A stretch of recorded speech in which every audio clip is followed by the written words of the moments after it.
The Amitabha Sutra. Translated into Chinese by Tripitaka Master Kilmarajava. Translated from Chinese into English by J.C. Cleary. Thus have I heard. Once Buddha was in the land of Sravasti, in the garden of Jita and Anathapindika. He was accompanied by 1,250 great bhikshus, all of them great arhats, well known to the assembly. Among them were his leading disciples, such figures as the elders Shariputra, Maudgalyayana, Mahakashyapa, Mahakatyayana, and Mahakasthila. Riveda, Sudhipanthaka, Nanda, Ananda, Rahula, Gavampati, Pindalabharadvaha, Kaladayan, Mahakafana, Vikula, and Anirudh, etc., all great disciples. Also present were the Bodhisattvas Mahasattva, Manjushri, Prince of the Dharma, the Bodhisattva Ajita the Invincible, and the Bodhisattva of constant progress, Gandhahastan, Nityadayukta, and other such great enlightening beings. Also present was Shakra, the king of the gods, along with countless numbers of heavenly beings, making up a great assembly. At that time Buddha said to the elder Shariputra, west of here, past 100 billion Buddha lands, there exists a world called ultimate bliss. In this land there exists a Buddha called Amitabha, who is expounding the Dharma right now. Buddha says to Shariputra, why is this land called ultimate bliss? It is called ultimate bliss because the sentient beings in this land are free from the myriad sufferings, and only know every kind of joy. Furthermore, this land is called ultimate bliss because it is surrounded by 7 rings of railings, and 7 layers of nets, and 7 rows of trees, all made of the 4 precious jewels. Moreover, the land of ultimate bliss has many jeweled ponds filled with the waters of 8 virtues. The bottom of each of the ponds is pure golden sand, and the stepped walkways that lead up from all 4 sides of each of the ponds are made of gold, silver, lapis lazuli, and crystal. Above the ponds there are towers which are adorned with silver and gold and lapis lazuli and crystal, and mother of pearl and red agate. In the ponds there are lotus flowers as big as cart wheels, blue ones shining with blue light, yellow ones shining with yellow light, red ones shining with red light, and white ones shining with white light, each emitting a subtle, pure fragrance. The land of ultimate bliss is complete with all these merits and adornments. And there is more celestial music is constantly playing in this Buddha land, and the ground is made of tawny gold. Flowers in the shape of heavenly orbs rain down at all hours of the day and night. Every morning the sentient beings of this land decorate their garments with multitudes of wondrous flowers and make offerings to hundreds of billions of Buddhas in other worlds.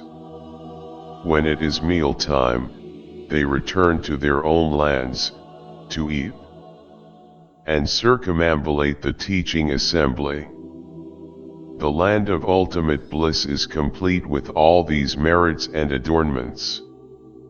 And there is more still in this land. There are birds of all sorts of wondrous variegated colors, white cranes, peacocks, orioles, myna birds, cuckoos.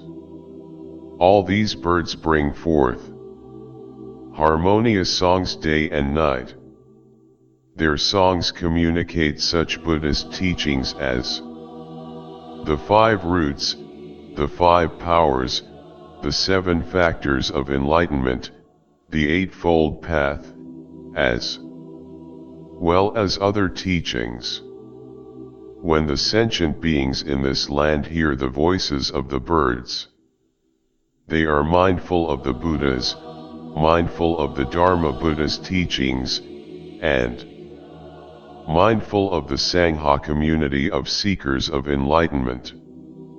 Do not think that these birds were born as birds due to karmic retribution for past misdeeds. Why not? In this Buddha land, the 3 evil planes of existence, as animals, hungry ghosts, and hell beings, do not exist. In this Buddha land even the names of the evil planes of existence do not exist, much less the realities.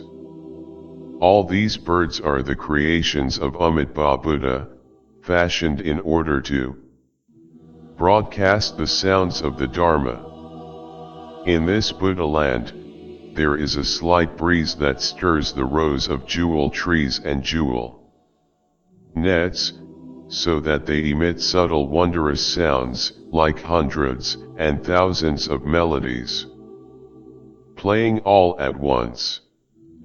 All those who hear these sounds spontaneously develop the intention to be mindful of the Buddha, mindful of the Dharma, and mindful of the Sangha.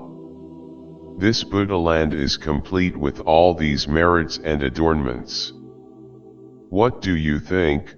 Why is this Buddha called Amitabha? The light of this Buddha is infinite, and shines on all lands throughout the universe without obstruction. Thus this Buddha is called Amitabha. Also, the lifespan of this Buddha and his people is an infinite number of immeasurable eons, and so he is called Amitabha. Amitabha Buddha attained enlightenment 10 eons ago. Moreover, this Buddha has innumerable disciples, all of whom are arhats, and whose numbers are incalculable. Amitabha also has a following of innumerable bodhisattvas. The land of ultimate bliss is complete with all these merits and adornments. None of the sentient beings who are born in the land of ultimate bliss ever fall back into a lower realm, i.e., they are of Avardhaka. Many among them have only one more lifetime to go before enlightenment. These beings are very numerous, and their number is incalculable. They can be spoken of as innumerable. When sentient beings hear of the land of ultimate bliss, they must take a vow to be born in this land. Why so? So that they can be together with all these beings of superior goodness. One cannot be born in this land through minor good roots, blessings, virtues, and causal connections. If there are good men or good women who hear of Amitabha Buddha, and recite his name single-mindedly and without confusion, for 1 day or 2 days or 3 days or 4 days or 5 days or 6 days or 7 days, then when these people are about to die, Amitabha Buddha and all the sages who are with him will appear before them. When these people die, their minds will not fall into delusion, and they will attain rebirth in Amitabha Buddha's land of ultimate bliss. I have seen this benefit, and so I speak these words. If sentient beings hear what I say, they must make a vow to be born in that land. Right now I am extolling the benefits of the inconceivable merits of Amitabha Buddha. But in the eastern direction there are also countless other Buddhas, like Akshobhya Buddha, and the Buddha marks of the Polar Mountain, and the Buddha Great Polar Mountain, and the Buddha Light of the Polar Mountain, and the Buddha Wondrous Voice. Each of them preaches in his own land with the eloquence of a Buddha, and covers a whole cosmos, speaking the truth. All of you sentient beings should believe this scripture extolling their inconceivable merits, and which all Buddhas protect and keep in mind. In the worlds of the southern direction there are countless other Buddhas, like the Buddha Lamp of the Sun and Moon, and the Buddha Light of Renown, and the Buddha Great Flaming Shoulders, and the Buddha Lamp of the Polar Mountain, and the Buddha Infinite Progress. Each of them preaches in his own land with the eloquence of a Buddha, and covers a whole cosmos, speaking the truth. All of you sentient beings should believe this scripture extolling their inconceivable merits, and which all Buddhas protect and keep in mind. In the worlds of the western direction there are countless other Buddhas, like the Buddha Infinite Life, and the Buddha Innumerable Characteristics, and the Buddha Innumerable Banners, and the Buddha Great Light, and the Buddha Great Illumination, and the Buddha Mark of Reality, and the Buddha Light of Purity. Each of them preaches in his own land with the eloquence of a Buddha, and covers a whole cosmos, speaking the truth. All of you sentient beings should believe this scripture extolling their inconceivable merits, and which all Buddhas protect and keep in mind. In the worlds of the northern direction there are countless other Buddhas, like the Buddha Flaming Shoulders, and the Buddha Supreme Voice, and the Buddha Unstoppable, and the Buddha Born of the Sun, and the Buddha Netted Light. Each of them preaches in his own land with the eloquence of a Buddha, and covers a whole cosmos, speaking the truth. All of you sentient beings should believe this scripture extolling their inconceivable merits, and which all Buddhas protect and keep in mind. In the worlds of the nadir there are countless other Buddhas, like the Buddha Lion, and the Buddha Repute, and the Buddha Light, and the Buddha Dharma Banner, and the Buddha Upholding the Dharma. Each of them preaches in his own land with the eloquence of a Buddha, and covers a whole cosmos, speaking the truth. All of you sentient beings should believe this scripture extolling their inconceivable merits, and which all Buddhas protect and keep in mind.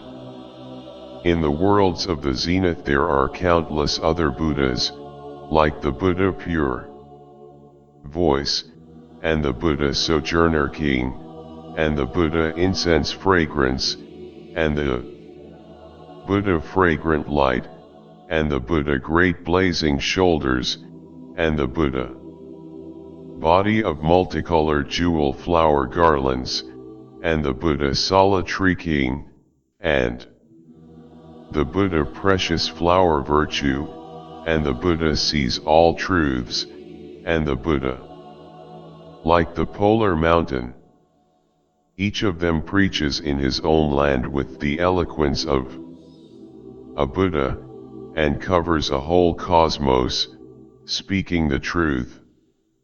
All of you sentient beings should believe this scripture extolling their inconceivable merits, which all Buddhas protect and keep in mind. Why do you think this is called the sutra that is protected and kept in mind by all the Buddhas? If there are good men and good women who hear the scripture, accept it, and uphold it, and they hear the names of all these Buddhas, all these good men and good women will be protected and kept in mind by all these Buddhas, and all of them will reach the level where they do not turn back from complete, unexcelled, correct enlightenment. Therefore, all of you should faithfully accept what I say and what all the Buddhas have said.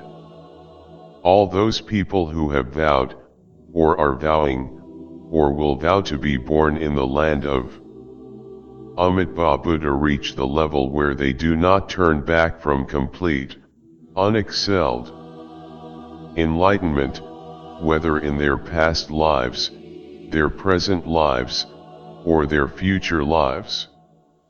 Therefore, all good men and good women, if they have faith, must make a vow to be born in that land.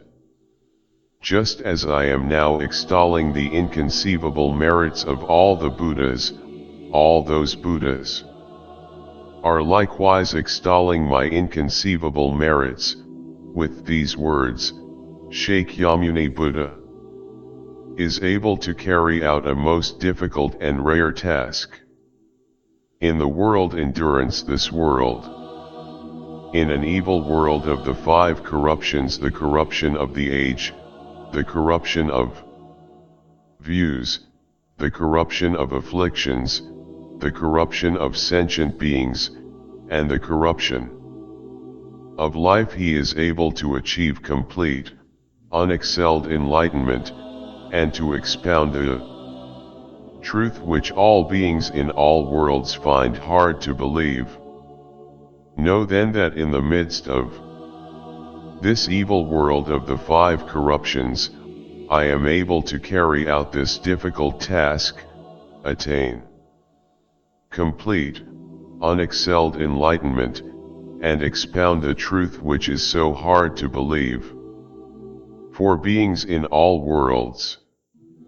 This is indeed most difficult. When Buddha had finished preaching the scripture, Shariputra, and all the monks and all the other gods and humans and asuras and the rest who had been listening, having heard what the Buddha said, rejoiced, and faithfully accepted it. They all bowed in homage and departed.